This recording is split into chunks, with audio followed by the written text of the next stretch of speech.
Okay, go ahead, Ari. You can begin. Okay, we're good. Okay, hello everyone. Bisi here in beautiful Oxnard, California, and we are at a wonderful place, a place I never knew existed, the Mullin Automotive Museum in Oxnard, and there are gorgeous cars here. Hello CP, greetings Nick. Thank you so much, and my sincere apologies guys for my delay in getting here. Traffic was not in my favor. Good evening Aden, thank you for joining us this afternoon, or maybe evening where you are. Hello Max, thank you, I love bow ties. I wish I could wear this every day, but I get a little bit untidy at the office, so it's a little bit of a challenge.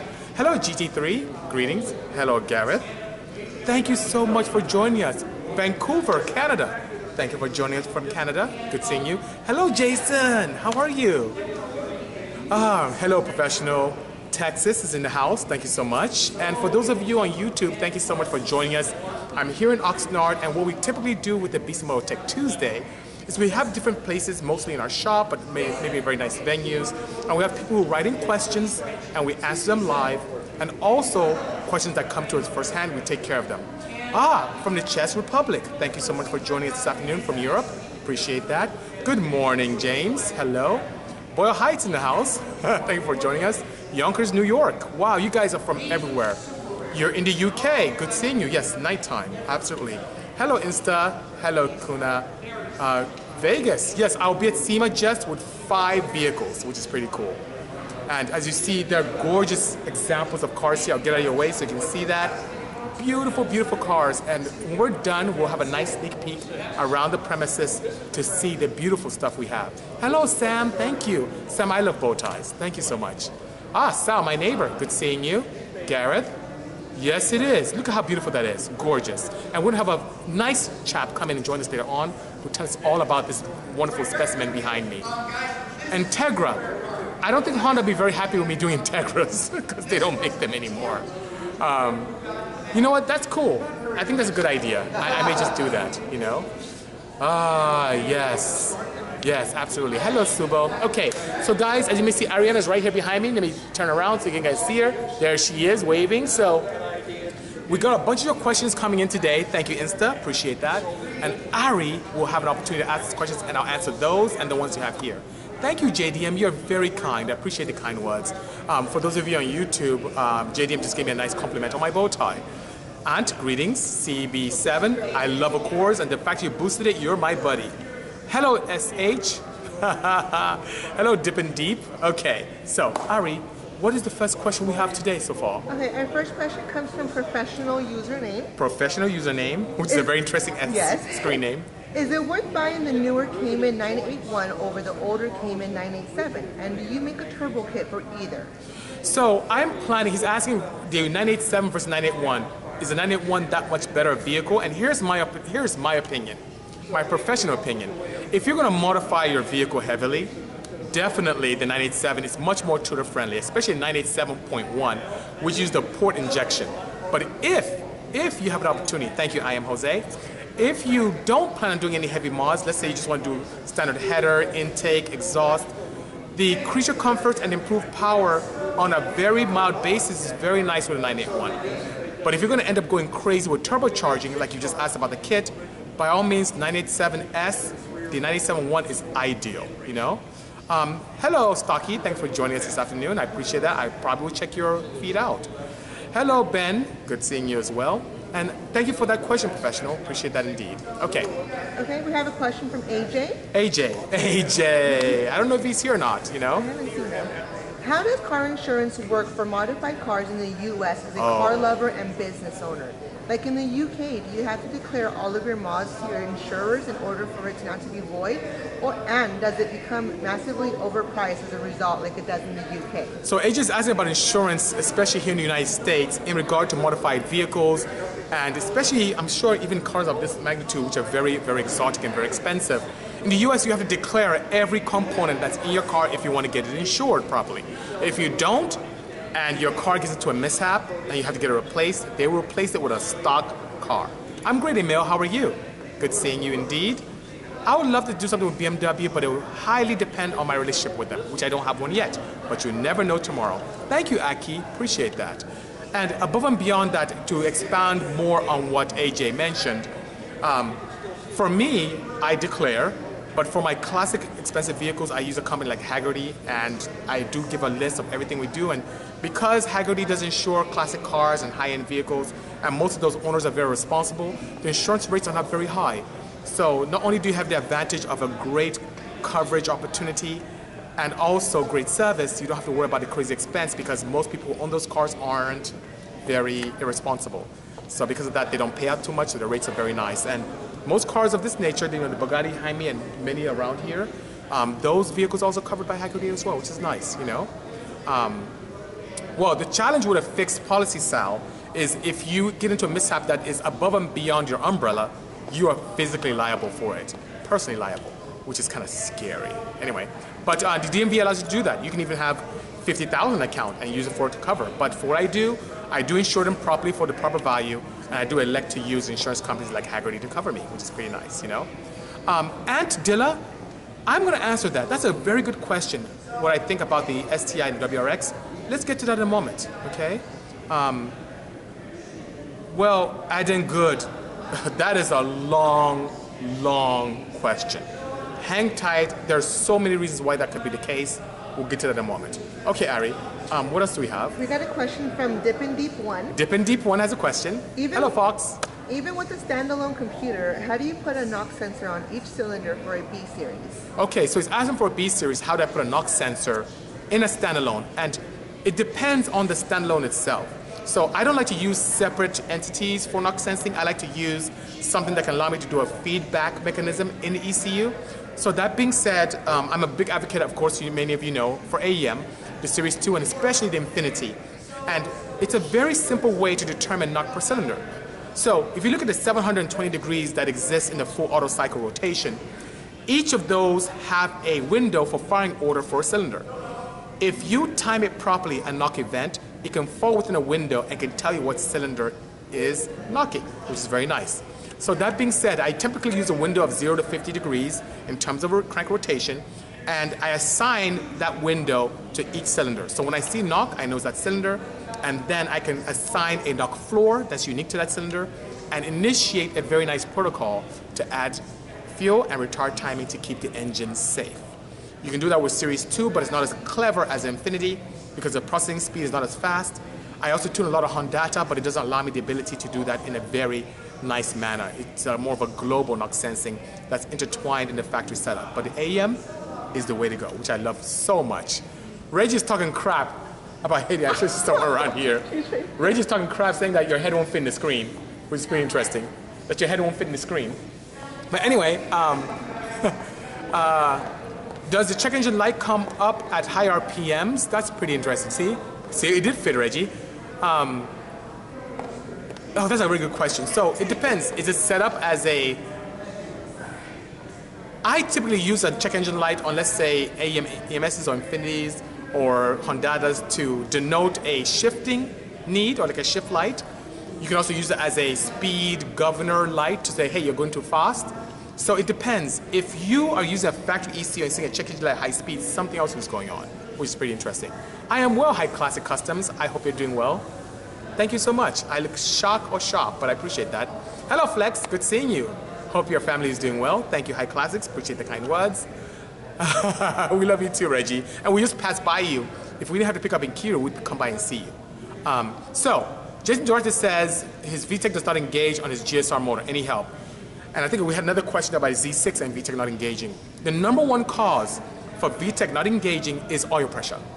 So, if you have a low oil pressure event, because you have an event where your bearing spinning, you have a challenge with your screen on your VTEC solenoid being clogged with debris, or something else mechanical is going on where you may have a turbo system and you have a leak somewhere, that could be the number one cause. So the first thing I would do is to check the solenoid to make sure your screen is clean. Above and beyond that, if your screen is clean, the next thing to check is voltage to make sure you're getting 12 volts from the ECU to the solenoid. So there's so many things that could be happening that can cause that problem. Also, if it's something that happened with your first freshly built engine, it's possible that you have one of the pins out or one of the O-rings out in the head assembly. So there's so many things. The proper thing to do, if you're not very comfortable exploring it, is to take it to a very competent shop and have them go through it in a very piecewise approach. But a very common one, low oil pressure, which you should check, and debris in the screen for the VTEC solenoid assembly. Thank you so much, Sub. I appreciate the kind words. You're very nice, you know. So let's see, what else, Ari? We got a good question from Instala. Installa. Okay. As we step more and more into the electric/hybrid side of engineering, yes. I was wondering, in your opinion, what was the best automotive era? Okay, so it's asking now that we're going into the advent of EVs and hybrids, what is the best automotive era? You know, one thing here is I'm surrounded by so many beautiful cars where we didn't have to worry about pedestrian safety and airbags and things like that. So in terms of beauty, this is great. But I feel, because I am very technical and I love technology, I feel that we are at the tip of a very nice renaissance of the automotive community. I think this is the best time to exist for an automotive era. He says the 90s, but I may beg to differ, because think about it now. Now we have the capability that designers haven't had in decades to have a fresh slate to redesign cars from. And what do I mean by that? Now that we have access to EV engines, which are much smaller, much more compact, have much more power, are much more eco-friendly, we now have an opportunity to not have to worry about valve train protrusions, head compositions, height of an engine. We can now have very creative induction, very creative hoods, very creative front ends, very creative interiors. This is like a wonderful time to have the perfect merge between technology and design, and to start from a clean slate, which is very, very, very nice.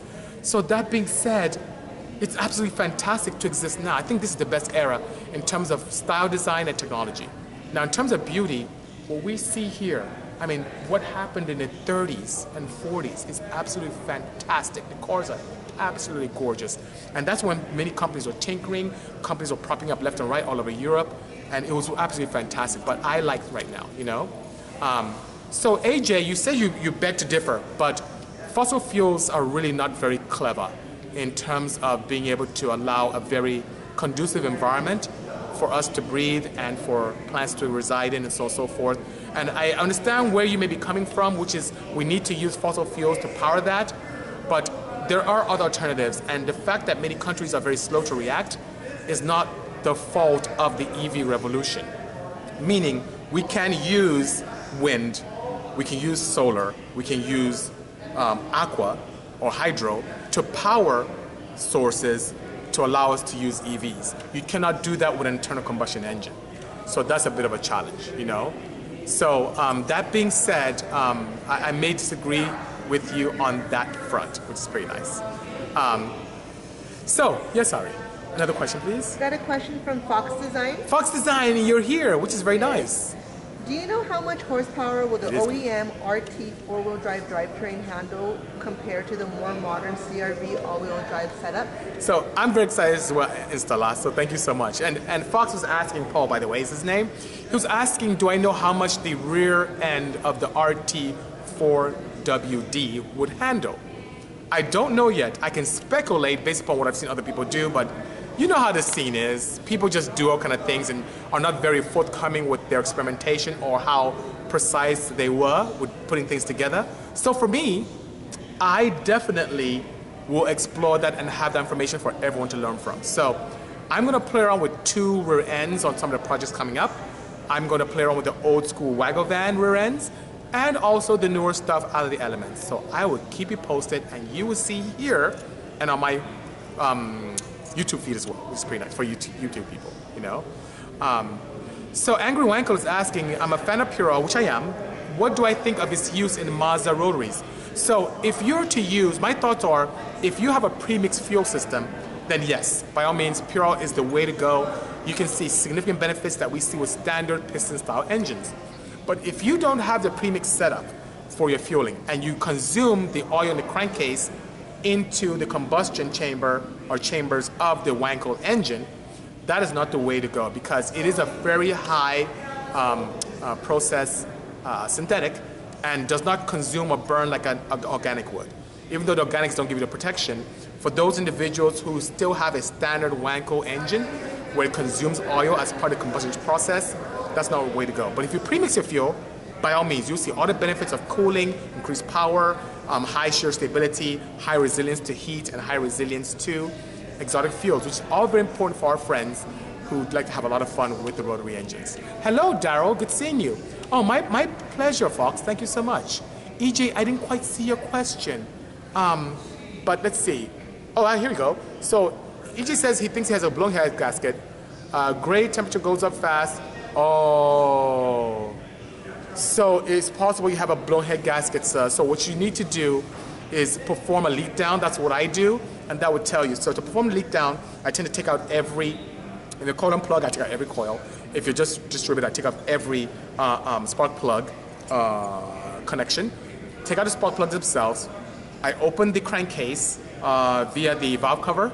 I should say via the oil fill or oil cap. Then I also open up the cover for the radiator. I then pressurize using a very nice tool. I have a Craftsman one, I believe, that allows me to set up 100 psi for one, and then set up and zero out the other. And then when I put each cylinder on top of the center, let's say you have a standard Honda, which I assume you do, cylinder 1, you start off, and I pressurize the top of the center and take a look and see what blow-by I have, if any. And usually if I'm above 5%, I'm not very happy. But you know what happens if you come across a cylinder that has blow-by? You'll hear it through the crankcase, through the opening that you have in your valve cover by taking the oil cap off. If you start seeing bubbling inside of your radiator cap, by all means, that means you have a gasket blown and you're going into your cooling system. So I do that for cylinder 1, I rotate accordingly like I'm doing a valve job, then I go to cylinder 3, then 4, then 2, in that succession, and you will find out, which is very, very sad if you do. But you know what? It's not so bad. It's better to catch it soon before you start warping stuff. So, okay? Yes, Ari, what other questions do we have? Got a question from AJ. AJ, another good question. Hello, Maria. Do you have any experience tuning at the track for customers or on a dyno other than your own? If so, at the track, what parameters and areas of tuning do you tend to focus on most for a drag car, be it boosted or NA? Okay, so that's a multi-part question that AJ has. He's asking, do I do any track tuning for people or have I tuned on other dynos? And the answer to that first part is yes and yes. So I do quite a bit of track tuning for both road race and drag race teams, and I've done much more of a drag race in the past when I used to do a lot of drag racing, but recently I do quite a bit of it in the road race arena and do some track support. Secondly, I have used many dynos. I love my dyno. I use the Dynapack, as many of you know, because it offers me so many advantages over an inertia dyno. I can not worry about safety issues by not having to strap the cars down, and I can have a direct cog to the hub, which is nice. I can hear, because I don't have tire roar, I don't have issues with tire growth, I don't have issues with a car that has a slight alignment by scrubbing power away. Above and beyond that, I can do partial throttle tuning by locking the RPMs for any particular gear and varying throttle and tuning partial throttle, which most of us drive in. I have the capability of doing so many things. I can see the axles and what they put out on each side to know if we have an axle bind issue that we need to be addressed. But that doesn't mean that I don't have the capability or opportunities to tune on other dynos. I've tuned on Mustangs, I've tuned on Dynapacks, Dyno Jets. I even have some charts for my own engines from Dyno Jets as well. I don't prefer them, but I can tune with them.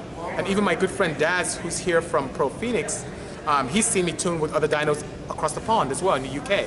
So we've done quite a few things with that. Now, when it comes to track support, I look at many major parameters. I look at fuel ratio is number one, because many a time we have cars that are tuned on the dyno and they end up running lean on the track, especially if they have some kind of ram air system. Or if they were tuned on the engine dyno, taken to the track, and the parameters inside the engine bay are different from the parameters that were existed or the conditions that existed on the engine dyno. And this is particularly true with ITB setups, because when they tune ITBs in the engine dyno, it's usually on an open atmosphere, and then when they put it in the confines of engine bay, waves do tend to pulsate against a firewall, and that changes things dramatically. And when we go on the track, all kind of crazy things happen. So AFR is one I look at. Look at ignition timing, throttle position. Knock is extremely important if the ECU has capability for that. And guess what? Looking at the RPM over time gives you a good idea if the person has good adhesion on the track, which was nice. So that, yes, I was Daryl. I was much younger, yes. So that being said, by all means, those are some of the key parameters I look at. Vehicle speed, everything that I can get as much data on. And I help people with their fueling. I help people with ignition timing, especially if I see a lot of knock. And what's even more importantly, for those who drag race, I look at traction significantly. So if there are ways that we can either initiate a traction control or a slew rate control, I can then, based upon the data from the track, allow them to get better elapsed times by addressing those accordingly, you know? So, that being said, I hope that answered your question properly, AJ, and I look forward to more from you. Good question. Do I think the Honda killed the Type R? Absolutely not, Jason. I think Honda did a smashing job. I'm pleasantly surprised what they did with the Type R. And above and beyond that, we were privy to the Type R launch 3 years before it came to the shores here. We were privy to, I and a very small group of people were privy to the prototypes of those. And then prior to launch, Honda flew myself and the team out to the Homestead Raceway in Miami. We had access to 6 Type Rs and 6 SIs, which we tracked for a full day to provide feedback. Hello, DJ, good seeing you. So that being said, one thing I noticed about Type R is that it really handles so nicely. It doesn't feel like a front wheel drive. I mean, you say that it's ugly, and that's a matter of opinion. You know, styles of cars, even what I sit in front of here, is open to interpretation. It's like music. Some people like rock and roll, some people like rap, some people like R&B, some people like classical music, some people like jazz. It's all taste. And the Type R is done well for Honda, and a lot of people like it. Now, I like the exterior. It's a little bit too busy. The interior is a little too loud for me, but I can still appreciate the technology that's there. So that being said, it's personal taste. And that's the beautiful thing about the tuning market. If you do pick up a Type R because you love the performance and its heritage, by all means, you have the capability of tuning it and building it to your taste, which is very nice. Thank you so much, Lex. I appreciate that. Oh, thank you so much, Riley. I love the Odyssey as well, you know. So Juan says he's trying to learn how to tune his car, his Mazda MX-6 on Megasquirt. What is the best way to learn how to tune it so you don't blow it up? That is a very good question, and it's one that I experienced myself. I had tuners blow up my cars, and it forced me to be able to learn how to tune. And what I did was read as much as possible. And now you have access to great tuners like ourselves. You have a lot of videos online. I also am a huge advocate of the EFI 101 course. That's a good way to learn the basics of tuning and to get your feet wet. And I would encourage you, don't do it on other people's cars. Learn on your own and take a conservative approach. Contact the guys from EFI 101. They can register you in the course, and it's very, very pleasant. And that's what I would recommend, you know, which is nice. So Gareth, you know, I've said before, it's a matter of interpretation. I love the old school Type Rs as well, but I also can appreciate the new Type R as well. They're different, they're not the same. Both of them needed more power. So the old Type R and the current one both need more power, in my opinion. And it's a good opportunity to be able to explore that indeed. So that being said, I like both. But the new one is a little busy interior for me. The red is a little bit much. I would tone it down myself, but I like the car, you know. Pro Phoenix, I met him in the United States. He came here as a client, and we became very good friends. He just visited my facility once when I was in Chino Hills. I think our facility was about a 1,500 square foot place at the time. It's pretty nice. Ari's giving me the look. You know that look she gives me when I don't answer questions? Ari's giving me that look right now. Okay, so Ari, what other questions do I have? Got a good question. She really disciplines me very well. She's very good. Okay, yes, Ari. Question from Adam Bendev. Adam Bendev, yes. Is there any specific manufacturer that you have been waiting to work with that you haven't yet? Is there a manufacturer that I've been waiting to work with that I have not yet? There are a couple of them. See, Ari's saying Lexus because she loves Lexi. Is it Lexi? Lexi? Anyway, manufacturer that I would like to work with. That's a good question. I don't have a relationship with BMW yet, and it would be nice to work with them. And I don't have a relationship with Subaru. He says Jaguar. I knew that you'd say that, Daryl. I knew you'd say Jaguar. Or Jaguar, as you say over there in the UK. Their presence here is interesting. You know who I really would like to work with? You know who I really would like to work with? And they're not here yet? Is Peugeot. Oh. So Peugeot, they were in the United States and left, but they're not here. If they ever come back, I'd be more than happy to work with Peugeot. I love their cars. That's the first car I had was a Peugeot 504, which is pretty nice. Ford, Landshark, I've worked with a Ford. It was a really interesting experience. VW, I guess the fact that I work with Porsche to some extent is kind of close to that, but definitely BMW I have not. I don't have a relationship with them yet. And Lexus is Japanese Mercedes. That's what Insta said. Ari's laughing. I don't know if that's a laugh or not a laugh. Yeah, Peugeot's cool, DJ. I like those guys. Peugeot. Or in my country, they say Peugeot, which is weird. Anyway, okay. So what else do we have, Ari? We got a question from Dr. Amit. Oh, Dr. Ahmed? Ahmed, hello, doctor. What a lovely 57. But Yes. is it an original or recreation? Or is it an aero lift? Okay, so I will not steal the thunder about that question, doctor. So hang tight. I have a specialist. I'll be here soon, and he'll talk all about it, which is very nice. So hang on to that question. We'll get to it soon. You know. Dylan is asking air-cooled cylinder temps. What is the too hot? It depends on the metrology. So if you're talking about Harley, Porsche, it depends on which one. If I start getting to head temps 550, 600 Fahrenheit, I start getting really, really worried. Super worried. That's when you start breaking down things, which is not good. Hello, sub. Yes, Nigeria. Niger for sure. For sure. Okay, how are we doing so far, Ari? Good. Question from CT Racer. CT Racer, Alfie. How do you feel about the new 917, 917S? Will you be offering bespoke parts, tunes for these in the near future? I know the old school 917s, and they're awesome and very expensive and hard to find. Nothing in the works for anything new from the 917 or 917S. I will be playing around with a 981 and 981Ss, which is very nice. So we'll be playing around with that quite a bit. So, there you go. AJ, you made it. I answered a bunch of your questions. So you have to watch it here on Instagram for 24 hours, or better yet, go on my YouTube feed, which I think you subscribe, and then see how I answered a lot of your questions. There are very good ones too. I really appreciate them. CP said, hi AJ. There you go. AJ, you are very popular, which is nice. I'm here in Oxnard, California, in this wonderful museum. The cars here are ridiculous. It's like I'm in heaven here. It's just gorgeous. It's beautiful. Anyway, what would I do on 918?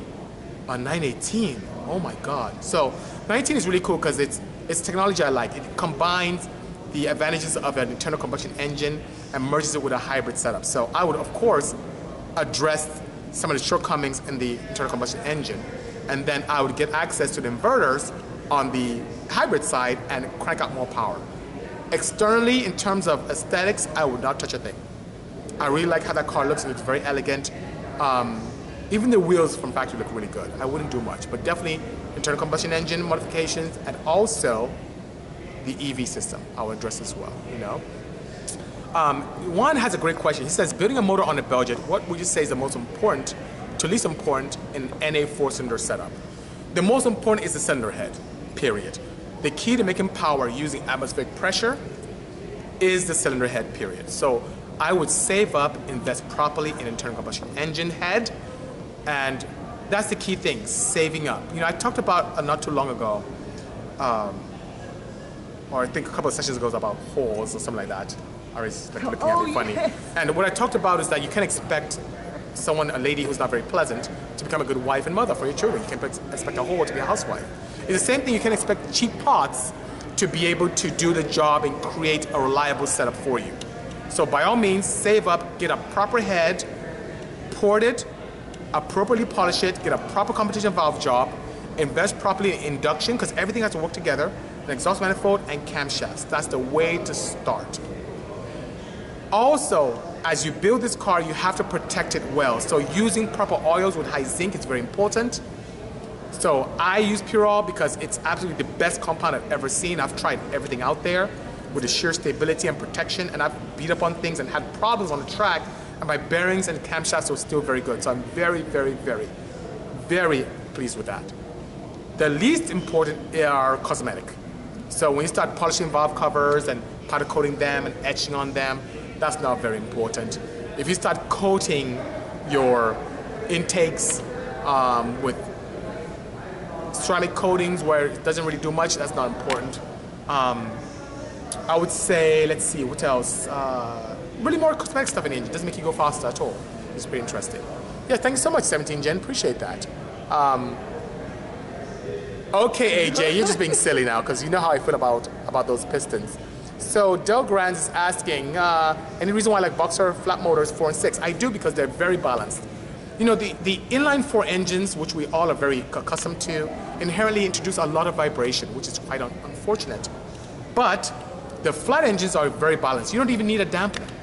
They really oppose themselves very well and help in having a very, very balanced and very stable platform. So I like them a lot. Pineapple, hello sexy. Thank you for joining us this afternoon. So Pineapple is a good guy, good friend of mine, and it was a previous sponsor of my CRX years ago when he was in Southern California. He defected to Nevada now, where he can have a lot of fun and do crazy things. But yeah, he's a good guy, you know? So, the limit of a stock K24A66, oh man. AJ, you know what's crazy? You can break a stock 6-speed on a K20A2 with a factory power. You can break it with a header, which is crazy. That third gear is not strong. This fourth gear is even weaker. It's not a strong gearbox. I'm a huge advocate of changing gears out. Hell, I love, when it comes to K-Series, I love sequentials. So that's my take on it, you know. Okay, how are we doing, Ari, so far? Very good. How many more do we have? We have 4 more. Okay, good. Let's get to them. Okay. Question from Benjamin Ryan Moeller. Yes. Given your 4-cylinder history and Yes. your affinity for boxer engines, what are your thoughts on building an F820 out of a BRZ or FRS? Okay, so he asked about an F820 out of a BRZ and FRS, and guess what? I think it's great. I think those engines have a lot of potential. The combination of port and duct injection gives advantages that are painfully obvious when you get good economy and be able to have the opportunity to tune very nicely. But I feel that a lot of tuners out there are not exploring the full potential. I would go crazy on that engine. I just don't have a relationship with Subaru or Toyota at this time. So that being said, if I ever explored it that time, remember that SEMA we went to and it was tons of like BRZs and FRSs everywhere? Well, I didn't apply for one then. I should have, because I would have went crazy on that engine. It has a lot of potential.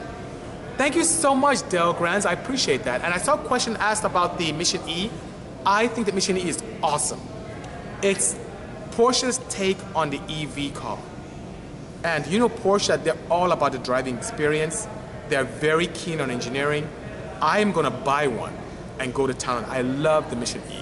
So all I need is for Ari to give me lots of money and then I'll be able to go buy Mission E right now. Otherwise, I have to save up my pennies and make sure I get one. But I think the style is great. The name is a Taycan. I don't like the name, but the Mission E concept, I love it. It's fantastic. It is the future. Anything that allows me to have immediate torque at 1 RPM is an advocate for me. I mean, I'm an advocate for it. I love it. I love it. It's great, fantastic, you know? Is the RSX auto gearbox any good for racing? Yes, it can be good for racing if you stay at very conservative power levels. But if you love rowing gears and love the driving experience, an H pattern is the way to go, or better yet, sequential. You know, so that is great. Thoughts on the VR engine configuration of Bugattis? I don't have much experience with that, AJ, so I don't have any input on that. I'm so sorry. Everything else but the Mission E doors are amazing. Yeah, you remember Insta, so I don't know if you're referring to the initial concept that had suicide doors, but the current production models won't have those. It'll be standard doors for those. But still, I love technology, you know? Hey, pros and cons on my B series header. The pros are it makes a lot of power. The pros are made of very good materials. The style is very, very nice, and that's why people knock them off so crazy. The cons are that there are knockoffs out there which don't make the power that they're supposed to because they're imitations. You have to wait for them because I have to have them made individually. And some people don't like the price because they're very expensive, but they're custom. So those are some of the pros and cons of the Bisimoto B series header. So I hope that helps, you know. E30 or NA Miata for track build? Ooh, I like both. E30. I'd go to E30, which is pretty nice. So thank you. Okay, Ari, I think we have 3 more. Yes. Question from AJ. AJ, I get to one of your questions. Thank you, ST. Thank you. With highly restrictive laws in California regarding modifying cars, Yes. why did you decide to set up shop in Ontario rather than more lenient states in the Midwest of the East Coast? So AJ asked a very good question, that the fact that I modify cars like crazy. Why did I choose? Hello, Pablo Ruben. Good seeing you. He's asking why did I set up in California instead of more lenient states in terms of emissions and being more tuner friendly like Texas or Maine or Minnesota. Well, my parents went to school here and loved California, and I came and followed suit, and as I stayed in California, I really loved the car culture here. I mean, did you know that there are more Porsches in California than any other country in the world? Except for the United States, because California is in the United States. There's so many cars here.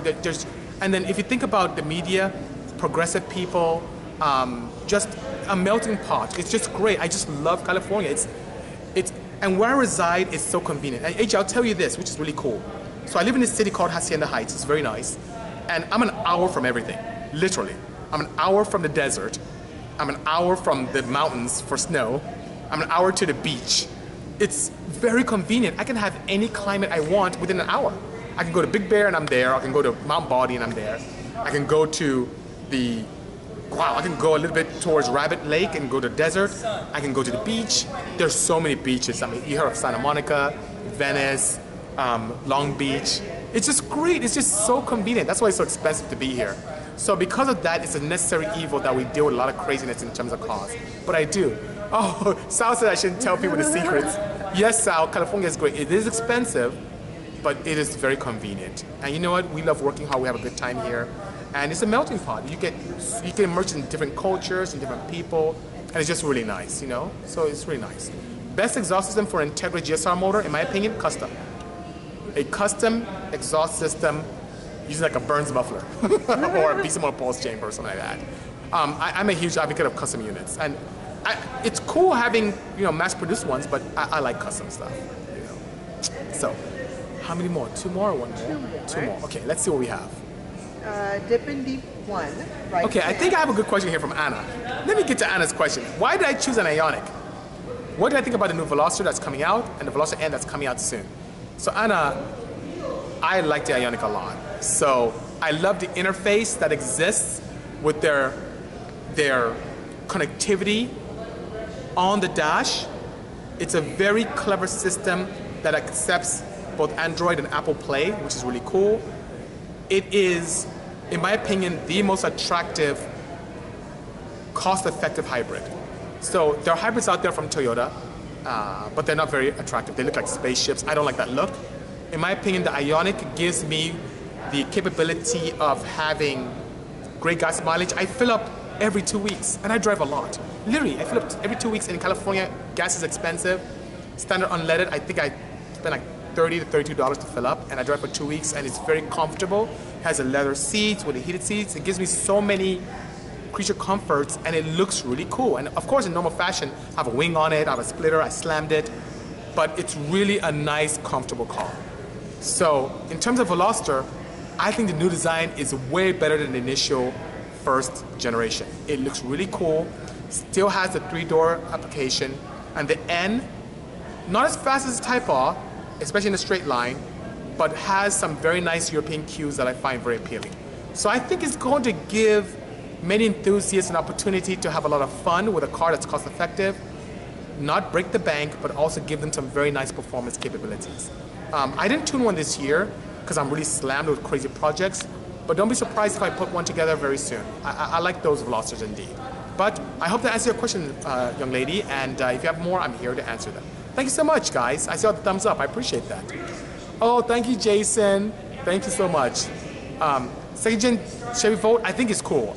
The Chevy Volt is cool. You can drive forever without even touching a drop of fuel, which is very nice. But the styling, I like the Ioniq better.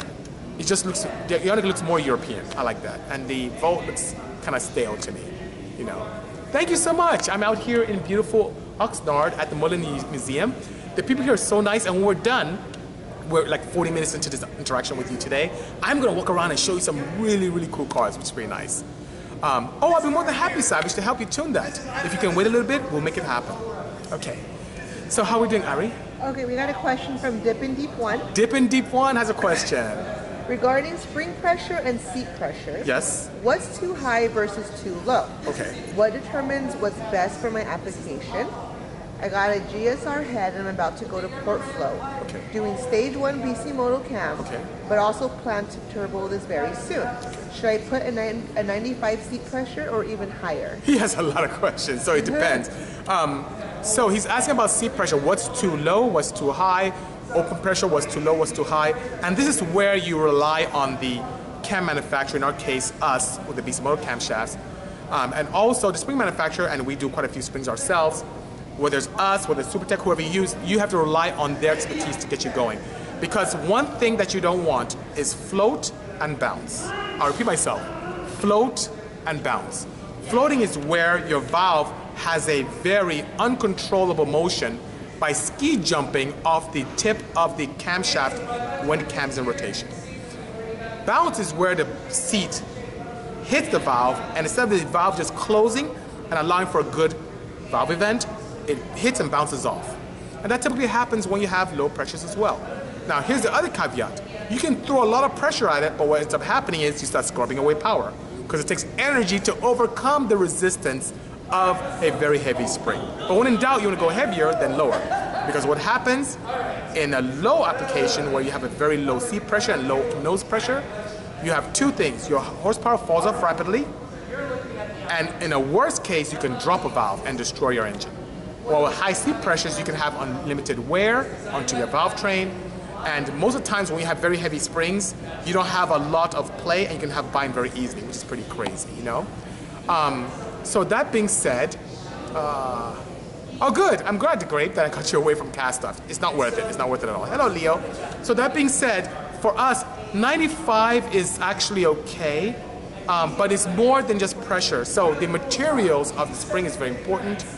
I highly encourage, if you're using Bisimoto valve train, being the camshafts and valves, that you do explore ours, which is pretty nice, you know? So that being said, you should kind of take advantage of the experiment we've already done and use the Bisimoto valve springs, which can last you for hundreds of thousands of miles on a farm. But if you have something very unique, you do want to talk to the manufacturer to find out what they recommend. And if ever in error, go heavier than lighter. But bear in mind that bind can be an issue, which is pretty interesting, you know. So what weight am I running? So George is asking, he's looking for horsepower gains and expect Miata, interested in aircraft oil that we use, which is the pure oil, which is aerospace. That I was talking to Matt Farrell in the Spoken Tire. What weight am I running? So on the car that I drove today, which is my Ioniq, I run 0-20. On my drag race Insight, I run 530.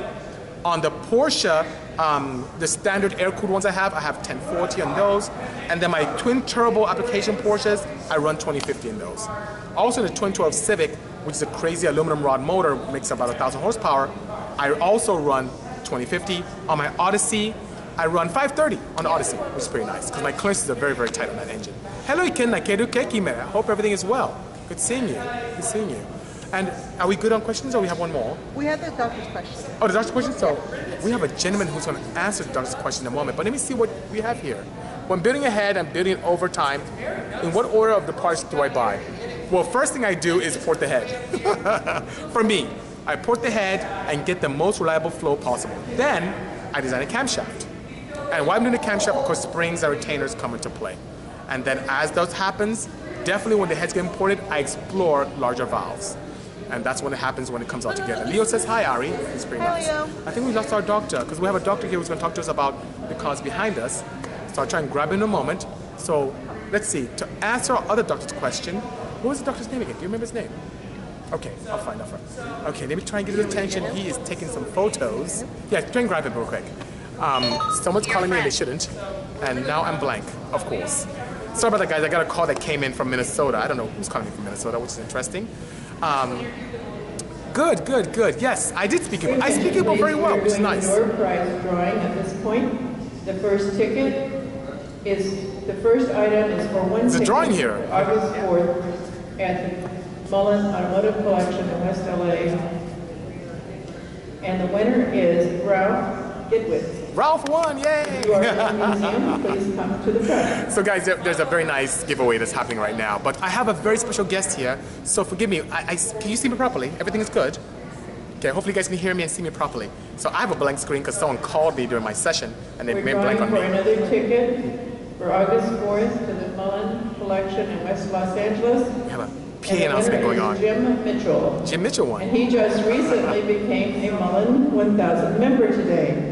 So congratulations, Jim. Hello. Okay. So guys, I have a very special guest The here. next drawing is for 2 semi-private tour tickets. Please join me, Doctor. Those are Hello, Dr. Rick. Good seeing you. Good to be seen. Okay, that's excellent. So we had a question from a physician in the UAE, and he's asking about that Bugatti right there. And is that an original or is it a replica? The 1964, or Yes. the Type 64, The next 1939. drawing is for The continuing to our chassis art is day. an original one. It's the very last chassis that was ever built by Jean Bugatti. And the winner And is- it's a very special car because he was going to make it all out of aluminum. After working with magnesium on this car, Oh, my. it didn't work out too well. He decided to build a 100% The aluminum winner car. is And he built the chassis, and the chassis is made of like magnesium and aluminum together. It's called Interesting. Duralumin. I'm not even familiar with that. That's pretty cool. Well, there's only one car like it at the time. He was so happy when he completed that chassis, he decided he was going to go out and race his cars, the Type 40, around the track there in Mullin. And a drunk on a bicycle came onto the track, and he swerved to miss the bicycle rider and hit a tree and was killed. Oh my! So Jean Bugatti died when he was probably about 31. Oh no, he was young. And then the war broke out in 1939, and Bugatti stopped making cars. Okay, Ettore, his father, had turned the whole company over to Jean when Jean was 25 in 1935. All the manufacturers that were working in manufacturing went on strike. And Ettore said, my employees go on strike, I treat you like family. And so he turned the whole thing over to John. And so John was trying to make the company work. And he came up with this gorgeous car, which is considered the best car in the world. Beautiful. But the next thing was the Type 64. So the chassis on that car, Mr. Mullin was able to buy after one Best in Show at the chassis class up in Pebble Beach. And we had it seated over here, and we would say, oh, that's the very last thing made by John Bugatti before he died. Well, Mr. Mullin is an art person. Oh. He not only loves art, he has a degree in art from Oh, the very UC nice. Santa Barbara. Very nice. As he likes to say, since I found out I couldn't make any money in art, I got an MBA, and the rest is history. But he decided, kind of given his creative mind, what if we could recreate what was in the brain of Jean Bugatti and actually complete that car? Okay. Now, do you know what a bespoke car is? Of course. Okay. So, I don't think my fans know what bespoke car is. But well, bespoke car is where you would, if you had money, you would, in the 20s and 30s, you would go to the Grand Salon d'Automobile in Paris. And that's what we try to create here. Something to make you feel like you're going back in time to the Grand Salon. And all the names up here in the top are just like you would see in the Grand Salon. There's some pictures of the Grand Salon up on the far wall during the years. And you would just not go and say, I want that car in blue. Understood. You would buy a chassis, a Bugatti chassis, a Delahayes chassis, a Delahayes chassis, or a Peugeot, and then you would go, after you bought a chassis, to a designer, a Fagoni, a Salchuk, a Henri Chopin, a Parot, and you would go to them, shop around, and say, here's the chassis I have, and what can you do for me? Design me a car. Right. Nice. So they would then design you a car based upon your own artistic proclivities, how you're going to use the car. You might design two chassis, or two bodies, a summer body. How nice is that? And the wooden Hispano Suiza that you see in the front of the museum, the 1922 car, is the summer body for that. Ah, very nice. So, and then after you would have the body designed, you would search out another artist, a carrossier, who would actually build you the body, because these are artistic endeavors to build these things. These are not stamped out, okay? These are all hand-built. And then you would find someone that did the leather and the interior and the paint. So we call it, as you said, bespoke cars. Yes. So we were trying to kind of demonstrate, I think Peter wanted to demonstrate what a bespoke car really was like and show people how the process took place. So we have this chassis. So he wants to build a body for it. So now he needs a designer, right? Of course, yes. Well, Mr. Mullin happens to be on the board of the Art Center College of Design. There you go. How convenient. And so he went to Stuart Reed, who is the manager and the director of the transportation program at the Art Center. And he says, as I would say, here's my hallucination. Okay? I want to get a bunch of your students together, 8 little groups, and I want them each design a body for this car. And they can come and use our archives to get kind of historical information. So we had 8 different bodies designed by 8 teams of the Art Center. And it might have been 7. I don't remember exactly how many they had. But when they looked at them then, and they had this kind of competition to see which was the best one, they liked them all, the judges, but they thought they were just a little more modern because the students are, thinking more. Understood. Yeah. Not back in 1930, 39. So Peter took the best of each of the designs, put them together in kind of one piece, and then Stuart Reed and Peter put some of their own kind of ideas to it to make it reflective of what would be the evolution from the Atlantique. Understood.